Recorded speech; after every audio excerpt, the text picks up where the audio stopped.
Ezekiel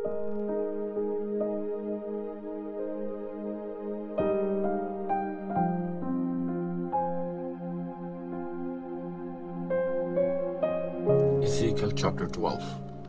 Si Ezekiel bilang bihag. Sabi ni Lord sa akin, "Tao, nakatira ka kasama ng pasaway na angkan. May mga mata sila pero wala silang nakikita. May mga tenga pero walang naririnig. Hindi talaga sila sumusunod sa akin. Kaya ngayon, tao, bago dumilim, mag-impake ka kagaya ng isang bihag. Dapat makita ng lahat na paalis ka at papunta sa ibang lugar. Baka mapansin ka ng mga pasaway at mapaisip sila. Habang maliwanag pa, ilabas mo na yung mga gamit mo para makita kanila. Tapos pag gabi na, hayaan mong panoorin kanila paalis na para kang pinatapon sa ibang lugar. Habang nakatingin sila, putasan mo yung pader ng bahay mo. Tapos dun ka lumabas. Pasanin mo yung mga gamit mo nang nakikita nila. Tapos pumunta ka sa dilim, nakatakip ang mga mata mo para hindi mo makita yung lupain. Yang gagawin mo ang magiging warning ko para sa bayan ng Israel. Ginawa ko nga ang inutos sa akin. Nag-empake ako ng mga gamit, kagaya ng mga dadalhin ng isang bihag. Tapos nung gabi na, mano-mano kong binutas yung pader ng bahay. Lumabas ako at naglakad sa dilim. Habang nakatingin sila, pinasan ko yung mga gamit ko at saka ako umalis. Nung umaga na, sinabi sa akin ni Lord, "Tao, diba tinanong ka ng mga pasaway na Israelite na yan kung anong ginagawa mo? Sabihin mo ito sa kanila." Pinapasabi ni Lord God na ang message na ito ay para sa leader ng Jerusalem at sa lahat na nakatira doon. Sabihin mo na yung ginawa mo ay sign kung anong mangyayari sa kanila. Ipapatapon sila sa ibang lugar at magiging mga bihag. Habang madilim pa, papasanin ng leader nila yung mga gamit niya. Tapos, bubutasan niya yung pader at lalabas siya doon. Tatakpan niya ang mga mata niya kaya hindi niya makikita yung lupain. Pero itatrap ko siya sa lambat ko. Huhulihin ko siya at dadalhin sa Babylon. Hindi niya makikita ang lugar na yon pero dun siya mamamatay. Ikakalat ko sa iba't ibang lugar ang lahat na nakapaligid sa kanya, yung mga advisor niya at bodyguard. Tapos ipapahanap ko sila sa mga tao para ipapatay. Pag kinalat ko na sila sa mga bansa at sa ibang bayan, makikilala nilang ako si Lord. Hahayaan kong makaligtas yung ilan sa gera, sa tagutom at sa mga sakit para habang nasa ibang bayan sila, ma-realize nila yung mga pinagagawa nilang kasamaan at kilalanin nila na ako si Lord. Ang nanginginig na prophet. Sinabi pa sa akin ni Lord, "Tao, mangatog ka habang kumakain. Tapos, uminom ka na nanginginig sa takot.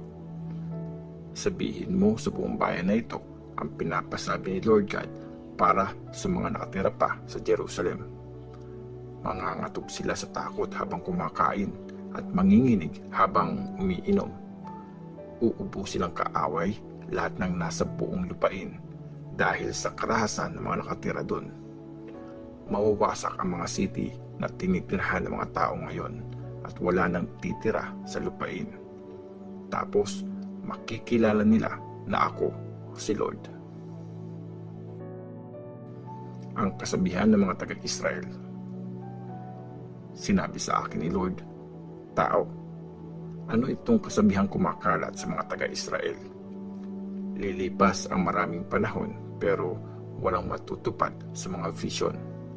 Sige, sabihin mo sa kanila itong pinapasabi ko. Ako si Lord God at ipapakita kong mali ang kasabihan na yan. Hindi na yan gagamitin ulit sa Israel."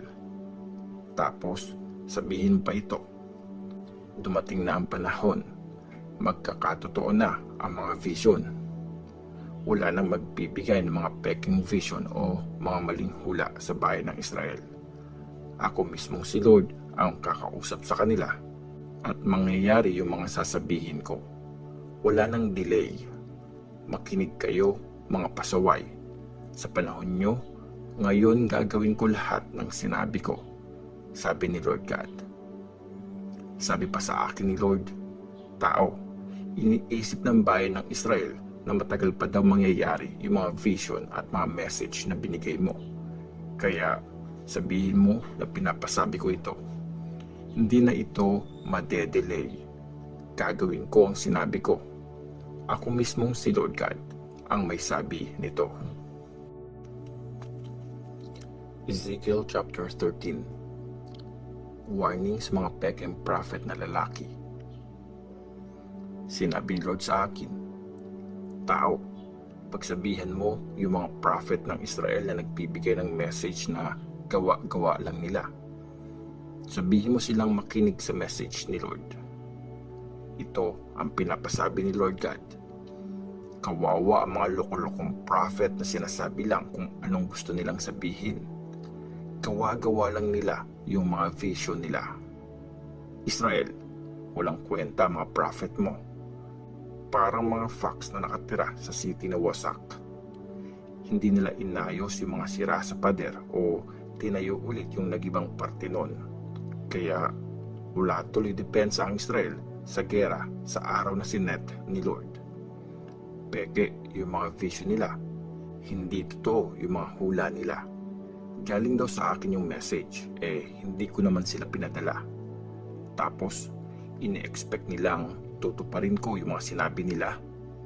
Ito ang sagot ko dyan. Hindi totoo yung mga vision na nakita nyo. Kasinungalingan yung mga hula nyo. Kiniklaim nyong si Lord ang nagsabi niyan, pero hindi ko naman kayo kinausap. Kaya sinabi nga ito ni Lord God. Hindi totoo yung message nyo. Peke ang mga vision nyo. Kakalabanin ko kayo. Paparusahan ko ang mga prophet na may mga peking vision at hindi totoong mga hula. Hindi na kayo isasama pag nag-gather ang bayan ko para gumawa ng desisyon. Hindi na kayo ililista bilang Israelite at di na kayo makakabalik sa lupain ng Israel. Tapos, makikilala niyong ako, si Lord God. Niloloko kasi nila ang bayan ko. Sinasabi nilang okay ang lahat, pero hindi naman yun totoo. Nung mahina yung pader na ginawa ng mga tao, tinapalan lang yun ng pintura ng mga prophet na ito. Sabihin niyo sa mga nagpintura nun, nababagsak ang pader na yun. Uulan ng malakas. Magpapaulan ako ng yelo at iihip ang malakas na hangin. Guguho yung pader at itatanong ng mga tao, ano nangyari doon sa pinturang tinapal sa pader? Kaya ito ang sinasabi ni Lord God. Galit na galit ako, kaya magpapadala ko ng malakas na hangin at matinding ulan at magpapabagsak ako ng yelo para sirain niyang pader. Titibagin ko yung pader na tinapalan niyo ng pintura. Kikibain ko hanggang sa pundasyon. Pag gumuho na yan, mamamatay kayong lahat. Tapos, makikilala niyong lahat na ako si Lord. Ibubuwas ko ang galit ko sa pader at sa lahat ng nagtapal ng pintura doon. Tapos, sasabihin ko sa inyong wala na yung pader, pati yung mga nagpintura noon. Sila yung mga prophet ng Israel na nagsabing maayos daw ang lagay ng Jerusalem kahit hindi naman talaga okay ang lahat. Ito ang sabi ni Lord God.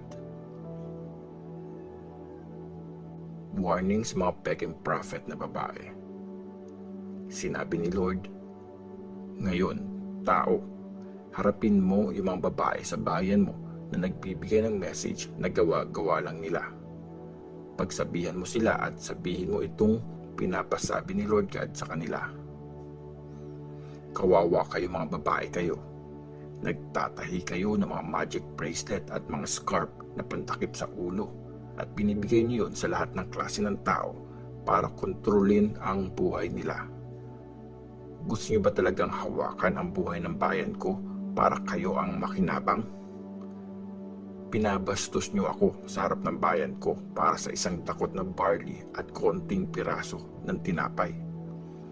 Pinatay niyo yung mga hindi dapat mamatay at hinayaan niyong mabuhay yung mga hindi deserving mabuhay.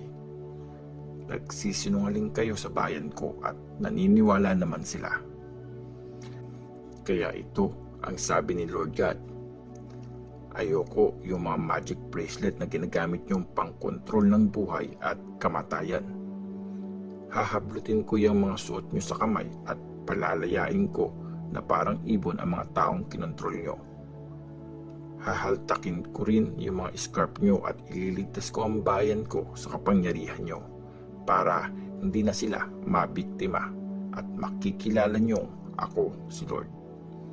Dahil sa pagsisinungaling niyo, pinahina niyo ang loob ng mabubuting tao na ayokong masaktan. Sinulsulan niyo yung masasamang tao kaya hindi na nila naisip magbagong buhay para maligtas. Kaya tapos na yung mga peking vision na nakikita niyo o yung gawa-gawa niyong panghuhula. Ililigtas ko ang bayan ko sa kapangyarihan niyo para makilala niyong ako si Lord.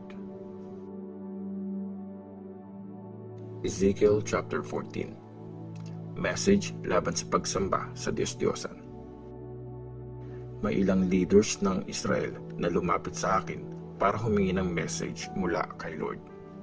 Tapos, sabi sa akin ni Lord, "Tao, tagos sa puso yung pagsamba ng mga yan sa mga Diyos-Diyosan at hinahayaan nilang magkasala sila dahil doon.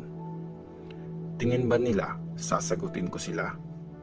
Sige, kausapin mo sila at sabihin mong pinapasabi ni Lord God na kung sino mang Israelite ang nahumaling sa Diyos-Diyosan at nagkasala dahil doon. Tapos lumapit siya sa isang prophet. Sasagutin ko siya, yung sagot na deserve ng taong maraming Diyos-Diyosan. Baka dahil sa isasagot ko, bumalik sa akin ang bayan ng Israel na nilayo sa akin ng mga Diyos-Diyosang iyon. Kaya sabihin mo ito sa mga Israelites. Pinapasabi ni Lord God, talikuran nyo na ang mga Diyos-Diyosan nyo. Iwan nyo na ang mga nakakagalit na ginagawa nyo. Pag may isa sa inyong mga Israelite o isa sa mga dayong nakikitira sa Israel na lumayo sa akin at sumamba sa mga Diyos-Diyosan, tapos kumonsulta siya sa prophet, ako mismong si Lord ang sasagot sa kanya. Lalabanan ko siya. Gagawin ko siyang warning sa iba at pag-uusapan siya ng mga tao. Itatakwil ko siya sa bayan ko para makilala niyong lahat na ako si Lord. Kung may prophet mang malinlang at magbigay ng peking sagot, dahil ako mismo si Lord ang nanloko sa kanya, paparusahan ko siya at aalisin ko siya sa aking bayan. Pareho ang ipaparusa ko sa mga prophet at sa kahit sinong kukonsulta sa kanila. Ginagawa ko ito para hindi na ako iwan ng mga Israelites at hindi nila dumihan ang sarili nila sa kasalanan. Sila ang magiging bayan ko at ako ang magiging Diyos nila. Ito ang sabi ni Lord God. Sina Noah, Daniel at Job.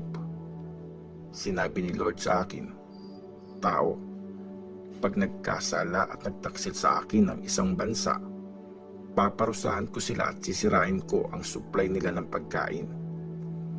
Magpapadala ako ng tagutom at ikakamatay yun ng mga tao at hayop. Kahit nakatira pa doon ang tatlong lalaking ito, sina Noah, Daniel at Job, sila lang ang maliligtas dahil sa kabutihan nila, sabi ni Lord God. Pwede ring papuntahin ko ang mababangis na hayop para lapain ang mga tao para maging nakakatakot na yung lugar at wala nang dadaan doon dahil sa mga hayop. Ako si Lord God, ang buhay na Diyos, at sinusumpa ko na kahit nakatira pa doon sina Noah, Daniel at Job, hindi nila maliligtas kahit ang mga anak nila. Sarili lang nila ang maliligtas nila, tapos magiging tiwangwang na yung lupain. pwede rin magdala ako ng giyera sa bansa at ng mga espadang papatay sa mga tao at hayop. Ako si Lord God, ang buhay na Diyos. At sinusumpa ako na kahit nakatira pa doon ang tatlong yun, hindi nila maliligtas ang mga anak nila. Sarili lang nila ang maliligtas. Pwede ring magpadala ako ng nakakahawang sakit sa bansang yun. Ibubuhos ko ang galit ko at maraming buhay ang mawawala. Mamamatay ang mga tao at hayop. Ako si Lord God, ang buhay na Diyos, at sinusumpa ko na kahit nakatira pa doon sina Noah, Daniel at Job, hindi nila maliligtas ang mga anak nila. Sarili lang nila ang maliligtas dahil sa kabutihan nila. Ito ang sinasabi ni Lord God. Sobrang saklap nun pag pinatikim ko sa Jerusalem ang 4 na pinakamatindi kong parusa: giyera, tagutom, mababangis na hayop at sakit. Papatayin nito ang mga tao at mga hayop.